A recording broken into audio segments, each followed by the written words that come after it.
नमस्कार प्यारे साथियों, स्वागत है आप सभी का आपका अपनी इस यूट्यूब चैनल स्मार्ट एकेडमी 1 पर। दोस्तों आज के इस वीडियो में हम बात करने वाले हैं क्लास 12 फिजिक्स के अंतर्गत हाइड्रोजन स्पेक्ट्रम के बारे में। और जैसा कि आप सभी जानते हैं दोस्तों कि जो आपका हाइड्रोजन स्पेक्ट्रम है और इसमें कुछ श्रेणियां हैं, जैसे कि आपका लाइमन श्रेणी, बामर श्रेणी, पास्टन श्रेणी, ये सारी जो श्रेणियां हैं 4 से 5 जो भी हैं, मतलब सभी को हम आज के इस वीडियो में दोस्तों कंप्लीट जो है समझने वाले हैं। तो दोस्तों वीडियो थोड़ा सा लॉन्ग होगा, लेकिन आपको मैं गारंटी के साथ कहता हूं कि अगर आपने इस वीडियो को दोस्तों लास्ट तक देख लिया तो समझ लीजिए इससे आपका एक भी डाउट नहीं रहेगा। जो भी आपका इसमें डेरिवेशन आता है, जो भी कुछ मतलब फार्मूले जो बनाते हैं, जो भी सूत्र हैं, ठीक है, सब कुछ दोस्तों आज के इस वीडियो में आपको कंप्लीट समझाने वाला हूं। तो यार वीडियो को लास्ट तक जरूर से देख लेना। और ये निश्चित होता है दोस्तों, इसमें मैं आपसे यही कहना चाहूं कि 100 में से अगर आगे भी कोई परसेंटेज होता है दोस्तों, तो 100 में से 100% दोस्तों गारंटी है कि इससे दोस्तों आपका जो है यहां से 1 से 2 क्वेश्चन 100% बनता है। ये आप अपने दिमाग में बिल्कुल रख कर चलिए, ठीक है। तो चलिए देखते हैं यहां पर हाइड्रोजन स्पेक्ट्रम है क्या और इससे संबंधित जो श्रेणियां हैं उनको समझते हैं। आज आपको पूरा जो है चित्र के साथ पूरा मतलब कंप्लीट समझाने वाला हूं। तो चलिए देखते हैं। देखिए यहां पर क्या कहा गया कि हाइड्रोजन जो स्पेक्ट्रम है, ठीक है, हाइड्रोजन स्पेक्ट्रम का जो अध्ययन है वह किसने किया था? तो बामर ने किया था, ठीक है। ये क्या वैज्ञानिक का नाम है, ठीक है, एक बामर नाम के जो है वैज्ञानिक थे। तो कहा गया कि हाइड्रोजन स्पेक्ट्रम का जो अध्ययन है बामर ने किया। और दोस्तों कब किया गया था? तो 1885 ईस्वी में। और कभी कभी यहां पर जो है सन में जो है आपको कभी कंफ्यूजन हो तो देखिए, क्योंकि अलग अलग बुक होती हैं तो कई बार ऐसा हो जाता है, डिफरेंस रहता है, बट 1885 आपका करेक्ट रहेगा, ठीक है। तो यहां पर बामर ने किया था। और इस स्पेक्ट्रम में काली पृष्ठ भूमि पर बहुत सी पृथक पृथक यानी अलग अलग चमकीली रेखाएं होती हैं। दोस्तों थोड़ा सा यहां पर थ्योरी है तो इसलिए पहले थ्योरी को समझ लेते हैं। चमकीली रेखाएं होती हैं, इनकी विशेषता यह है कि स्पेक्ट्रम के एक सिरे से दूसरे सिरे की ओर जाने पर रेखाओं की जो चमक है वह और उनके बीच की जो दूरी होती है, चमक और उनके बीच की जो दूरियां होती हैं वो क्या होती है? घटती जाती हैं। तो ये आपने समझा। इसके बाद थोड़ा सा यहां पर समझना है कि जो बामर श्रेणी है, तो बामर श्रेणी की कई रेखाएं जो स्पेक्ट्रम के दृश्य भाग में होती हैं और यहां पर स्पेक्ट्रम के जो अदृश्य भाग में अन्य श्रेणियां पाई जाती है। मतलब देखिए जो बामर श्रेणी यहां पर आप लोग, अभी मैं आपको ये जो आपका ये डायग्राम है पूरा कंप्लीट समझाने वाला हूं, ठीक है। इससे कि फार्मूले कैसे बनते हैं, क्योंकि सूत्र भी कई बार आ जाते हैं और ऑब्जेक्टिव क्वेश्चन में तो आते ही हैं दोस्तों इससे संबंधित क्वेश्चन, और आपका लॉन्ग में भी आता है, ठीक है। तो यहां पर सब कुछ आपको लास्ट तक समझना, थोड़ा सा समय निकालकर आपको इस वीडियो को लास्ट तक देखना चाहिए। देखिए कहा गया कि जो बामर श्रेणी है, यानी कि आपकी जो पहली श्रेणी यहां पर पड़ती है लाइमन श्रेणी हो गई, उसके बाद सेकंड यहां पर बामर श्रेणी, फिर आपका पास्टन है, ब्रैकेट और फुंड, ये जो पांचों श्रेणियां हैं, पांचों आपके बोर्ड एग्जाम की दृष्टि से बहुत ज्यादा इंपॉर्टेंट है और इनमें से आपका जो है 100% 2 क्वेश्चन आते हैं। तो देखिए यहां पर बामर श्रेणी की जो कई रेखाएं हैं उसमें कहा गया कि जो स्पेक्ट्रम के दृश्य भाग में पड़ती हैं, ठीक है, दृश्य भाग में होती हैं। इससे संबंधित ऑब्जेक्टिव आएगा, यहां पर थोड़ा समझिएगा। स्पेक्ट्रम के अदृश्य भाग में अन्य श्रेणियां प्राप्त की गई हैं, यानी पढ़ती हैं, जैसे कि आपका हो गया लाइमन श्रेणी हो गई। ये आपका अदृश्य भाग में कहां पर पड़ती है? तो परावैगनी भाग में, ठीक है। लाइमन श्रेणी आपकी परावैगनी भाग में पड़ती है, यानी कि जो आपकी पहली श्रेणी है यह परावैगनी भाग में पड़ती है। ऑब्जेक्टिव क्वेश्चन में दोस्तों यहीं से प्रश्न आ जाते हैं कि जो आपकी लाइमन श्रेणी है वह कहां पर पड़ती है? अवरक्त भाग में पड़ती है या परावैगनी भाग पर पड़ती है, यानी कि कई प्रकार से जो है ऑब्जेक्टिव दिए रहते हैं। तो यहां पर ध्यान दीजिएगा जो लाइमन श्रेणी है वह परावैगनी भाग में पड़ती है, ठीक है। उसके बाद आता है पास्टन श्रेणी, ब्रैकेट श्रेणी और फुंड श्रेणी। जो तीनों श्रेणियां हैं दोस्तों, ठीक है, यानी पास्टन श्रेणी, ब्रैकेट श्रेणी और फुंड श्रेणी, इनकी जो तीनों श्रेणियां हैं ये कहां पर पड़ती है? तो ये अवरक्त भाग में पड़ती हैं, ठीक है। तो पहला आपका लाइमन श्रेणी जो है परावैगनी भाग में, उसके बाद आपका यहां पर जो 3 श्रेणियां हैं, पास्टन श्रेणी और ब्रैकेट श्रेणी और फुंड श्रेणी, ये कहां पर पड़ती हैं? तो ये आपकी अवरक्त भाग में पड़ती हैं, ठीक है। अब इसके बाद यहां पर चलिए हम थोड़ा समझते हैं ऊर्जा स्तर जो क्या होते हैं। यहां पर आपका कहा गया कि परमाणु के जो विभिन्न ऊर्जा स्तर, मतलब दोस्तों जो आपका हाइड्रोजन परमाणु, क्योंकि देखिए हाइड्रोजन के स्पेक्ट्रम ही यहां पर बताया गया तो हाइड्रोजन परमाणु लिया गया है, ठीक है। तो हाइड्रोजन स्पेक्ट्रम से यहां पर कहा कि जो परमाणु है, परमाणु के विभिन्न ऊर्जा स्तरों की ऊर्जाओं को निम्न सूत्र से व्यक्त किया जाता है। मतलब दोस्तों यहाँ पर समझने वाली बात यह है कि जो आपका ये फार्मूला है En इक्वल माइनस RHC अपान n स्क्वायर, तो n बराबर आपका यहाँ पर हो जाएगा 1 2 3 डाटा यानी 4 5 6 कुछ भी हो सकता है अनंत। ठीक है, तो यहाँ पर मतलब दोस्तों n का मतलब आपका यही कि जो ऊर्जा स्तर है वो आपका देखिए यहाँ पर जैसे हमने ये रेखाएं खींची है, तो पहला ऊर्जा स्तर अगर यहाँ से लिए तो आपका पहला यहाँ से शुरुआत होगा 1 हो गया, इसके बाद यहाँ पर 2 हो गया, यानी कि जो रेखाएं बढ़ती जाती हैं तो पहला ऊर्जा स्तर, दूसरा, तीसरा, चौथा, पांचवा, छठवां, इसके बाद ऐसे मतलब कई सारे अनंत रेखाएं होंगी, तो ये क्या है ऊर्जा स्तर है। ठीक है, तो यहाँ पर n का मतलब आपका वही ऊर्जा स्तर ही हो गया, तो अर्थात हम E का मतलब एनर्जी यानी ऊर्जा की बात कर रहे हैं और n मतलब कि आपका किस स्तर से आ रहा है। ठीक है, तो यही यहाँ पर ये फार्मूला है और n की वैल्यू आप जानते हैं कि यहाँ पर जो भी ऊर्जा स्तर होगा उसी के अनुसार संख्याएं यहाँ पर बढ़ती जाएंगी। तो ये आपको फार्मूला जो है कैसे बनाना है इसका, तो यहाँ पर थोड़ा सा इसको समझिए। जो आपका E है ये तो आप समझ ही रहे हैं, E आपका क्या है ऊर्जा हो गई। ठीक है, आर आपका क्या है, आर आपका है रिडबर्ग नियतांक। दोस्तों ध्यान दीजिएगा, कभी कभी फार्मूला बनाने के लिए आता है कि रिडबर्ग नियतांक के पदों में व्यक्त कीजिए और 100% आता ही है, इसमें कोई मतलब दो राय नहीं है, 100% आता है क्वेश्चन। तो आर आपका क्या है रिडबर्ग नियतांक है, एच आपका जो है प्लांक नियतांक है, सी आपका प्रकाश की चाल है और एन आपका क्या है क्वांटम संख्या यानी जो परमाणु के ऊर्जा के स्तर है। ठीक है, तो ये आपका फार्मूला है, तो ये आप लोग यहां पर लिख लीजिएगा, मैंने यहां पर लिख दिए हैं ताकि आपको कोई भी कंफ्यूजन ना रहे। ठीक है, अब इसके बाद दोस्तों यहां पर समझिए, जब परमाणु को किसी प्रकार बाहर से ऊर्जा मिल जाती है, मतलब दोस्तों जैसे कोई परमाणु है, ठीक है, अब वह क्या करता है, जो मतलब ऊर्जा स्तरों में क्या होता है, कहीं बाहर से अगर उसको ऊर्जा मिल गई, ठीक है, बाहर से जब ऊर्जा मिलेगी तो क्या होता है, वह गति करेगा। तो मतलब कि जब ऊर्जा मिल जाती है तो वह परमाणु जो है अपने निम्न ऊर्जा स्तर से, मतलब अपने जो उसका जो कोई ऊर्जा स्तर होगा वह वहां से निकलकर दूसरे ऊर्जा स्तर पर जाना चाहता है। ठीक है, मतलब यहां से जैसे आपका पहला है तो निम्न से निकलकर वह बाहर यानी उच्च की ओर जाएगा। ठीक है, तो बाहर की ओर जाता है। इसके बाद कहा गया कि उच्च निम्नतम ऊर्जा स्तर से किसी ऊंचे ऊर्जा स्तर, यानी कि जो ऊंचे ऊर्जा स्तर का बात यहां पर यही है कि आपका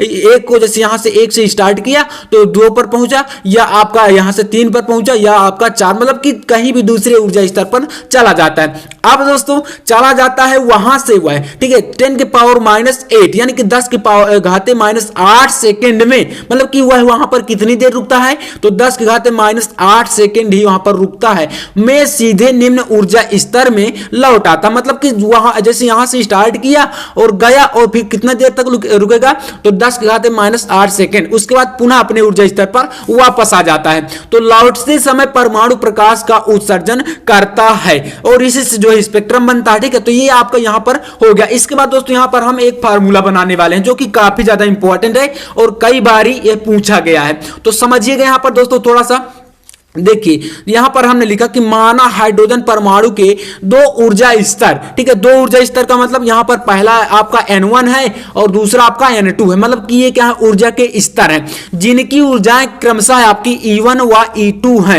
मतलब N1 के लिए आपका जो पहला ऊर्जा स्तर है उसके लिए ऊर्जा कितनी है, E1 है, और दूसरा जो ऊर्जा स्तर है N2 उसके लिए ऊर्जा कितनी है, E2 है। ठीक है, और यदि परमाणु का संक्रमण उच्च ऊर्जा यानी कि N2, मतलब कि देखिए यहां पर ध्यान दीजिएगा, जो आपका दूसरा स्तर, ठीक है, N2, तो यार पहले वाले से तो यह उच्च ही माना जाएगा, और इसके बाद इससे उच्च आपका तीसरा वाला, उसके बाद चौथा, पांचवा, मतलब कि कुल मिलाकर यही कहा गया है कि यहां पर जो परमाणु का संक्रमण है उच्च ऊर्जा स्तर से जो है निम्न ऊर्जा स्तर की ओर होता है। ठीक है, तो यहां पर उच्च आपका माना जाएगा N2 से निम्न ऊर्जा स्तर यानी N1 में हो, तो देखिए यहां पर जब ऐसा होता है तो ऊर्जा में जो है आपका डिफरेंस क्या रहेगा, तो देखिए जो उच्च ऊर्जा स्तर होगा उसमें उच्च ऊर्जा होगी यानी कि E2, और यहां पर निम्न ऊर्जा स्तर यानी N1 के लिए E1, तो अर्थात E2 - E1 ऊर्जा के प्रकाश फोटॉन का उत्सर्जन करेगा। तो यहां पर फोटॉन आपका इस प्रकार से फोटॉन आपका ये हो गया ऊर्जा के लिए। उसके बाद दोस्तों प्लांक के सिद्धांत से हमने पढ़ा था एक फार्मूला, ठीक है, तो यहां पर आपको देखिए लिखना है कि प्लांक के सिद्धांत के अनुसार, तो देखिए ये फार्मूला क्या होता है, यहां से ही आपका फार्मूला जो है बनने वाला है। तो ये आपका होता है एच न्यू, जो कि एच आपका प्लांक नियतांक होता है, मैंने बताया यहां पर एच वी, ठीक है, इसको आप आवृत्ति बोल सकते हैं, वी आपका क्या है आवृत्ति है। ठीक है, तो ये आपका होता है किसके बराबर, तो E2 - E1 के बराबर होता है। यहां पर दोस्तों क्या है E2 है आपका, E2 - E1, यहां पर ध्यान से समझिएगा, थोड़ा सा भी कंफ्यूजन आपको नहीं होना चाहिए। ठीक है, तो ये आपका फार्मूला होता है। अब दोस्तों हमें क्या चाहिए, यहाँ से आवृत्ति निकालना है। तो हम यहाँ पर क्या करेंगे, v को इधर रख देंगे और इधर आप कर देंगे E2 माइनस E1 और अपान, देखिए एच आपका जो है प्लांक नियतांक हुआ है आपका इसके बटे में चला जाएगा, तो अपान में हो जाएगा एच। ये क्या है, प्लांक नियतांक है। अब दोस्तों यहां पर एक बात आपको ध्यान यह देनी है कि जो आपके E1 होगा, ठीक है, E1 बराबर आपका क्या होगा और E2 बराबर क्या होगा। तो यहां पर हमने क्या पढ़ा, देखिए ये हमने फार्मूला पढ़ा कि परमाणु के विभिन्न ऊर्जा स्तरों की ऊर्जाओं को निम्न सूत्र से व्यक्त किया जाता है। तो देखिए पहला ऊर्जा स्तर हमारा E1 है, तो यहां पर भी हमारा 1 ही होगा, ठीक है। तो यहां पर हम क्या करेंगे, देखिए इसको हम कर देंगे, यहां पर साइड में इसको लिख देते हैं, ठीक है। यहां पर ध्यान दीजिएगा, यहां पर हमारा फार्मूला है En equal to minus RH upon n square. तो देखिए जब हम यहां पर N1 ले रहे हैं, ठीक है, मतलब कि पहला ऊर्जा स्तर, तो अर्थात E1 हम यहां पर करेंगे कि N की जगह पर हमने 1 कर दिया, मतलब पहले ऊर्जा स्तर के लिए। तो ये हमारा फार्मूला क्या बनेगा, माइनस RH अपान N1 का स्क्वायर, क्योंकि दोस्तों पहला ऊर्जा स्तर है तो यहां पर हमने N1 कर दिया। अब दोस्तों E2 की अगर बात करें तो इसका भी देखिए फार्मूला बनेगा, तो इसका क्या बनेगा, तो E2 इक्वल आपका हो जाएगा माइनस RH अपान N2 स्क्वायर। ये आपने समझा, ये आपका दूसरा ऊर्जा स्तर है और ये पहले के लिए, ठीक है। तो यहां पर हमने ये फार्मूला इससे ले लिया, ठीक है, जो आपको मैंने पहले ही बताया था वही हमारा है ऊर्जा स्तर के लिए आपकी ऊर्जाएं हैं, ठीक है, पहले और दूसरे स्तर जो भी हैं उनके लिए। अब दोस्तों यहां पर आपको करना क्या है, सिंपल से कुछ भी नहीं करना, यहां पर E2 और E1 की जगह पर ये वैल्यू को पुट करा देना है। तो चलिए दोस्तों इसको हम पुट करा देते हैं। यहां पर आपका हो जाएगा V इक्वल, देखिए V इक्वल आपका क्या होगा, E2 की वैल्यू कितनी है, माइनस RH अपान N2 स्क्वायर। तो देखिए इसको लिखेंगे माइनस RH अपान N2 का स्क्वायर। अब यहां पर माइनस है तो माइनस आपका E1 की वैल्यू कितनी है, माइनस, देखिए दोस्तों यहां पर ये माइनस आपका है और ये आपका फार्मूले में माइनस है, दोनों माइनस को मिल जाएंगे तो क्या हो जाएगा, यहां पर प्लस हो जाएगा, तो प्लस हुआ और यहां पर क्या हो जाएगा RH अपान N1 स्क्वायर, ठीक है। अब ये हमारा एक सिंपल सा एक वैल्यू आ गई और बटे में कितना है आपका, तो होल अपान आपका है एच, ठीक है, पूरे के बटे में आपका ये एच पहले से लगाया गया है। अब दोस्तों इसको आगे चलिए सॉल्व करते हैं। तो देखिए जब आगे सॉल्व करेंगे तो यहां पर v इक्वल आपका हो जाएगा माइनस, अब देखिए माइनस से आपसे मतलब नहीं है, यहां पर जो आपका ये माइनस है आपका, देखिए पहला आपका प्लस आएगा और उसके बाद आप माइनस कर सकते हैं, क्योंकि देखिए यहां पर ये आपकी धनात्मक है और ये ऋणात्मक, आपको समझ में आ रहा है। तो आप क्या करेंगे, ये वाली वैल्यू को पहले लिख देंगे और इस वैल्यू को उठाकर बाद में लिख देंगे। तो यहां पर आपका देखिए क्या हो जाएगा, ये आपका हो जाएगा RH अपान N1 स्क्वायर, और ये आपका माइनस है तो इसको बाद में कर दे रहे हैं, तो माइनस RH अपान N2 स्क्वायर, ठीक है, ये हमारा आ गया। और ये आपका यच है, बटे के बटे में है, तो ये आपका किस प्रकार से जाएगा, तो देखिए मैं इसको बताता हूं। अभी यहां पर आपका इतना हो गया और ये आपका यच जो है आपका यच अपान 1, इसको कर सकते हैं, सिंपल से आप समझ रहे होंगे। जैसे हमारा ये नीचे लिखा रहा है बटे के बटे में एच लिखा है, तो इसके बटे में अगर आप एक लगाएंगे, ठीक है, एच के बटे में एक लगाएंगे तो जो एक है वह पलटकर ऊपर अंश में जाएगा और एच जो है आपका हर में रहेगा, तो ये हमारा हो जाएगा 1 अपान एच। इतना आपका हो गया।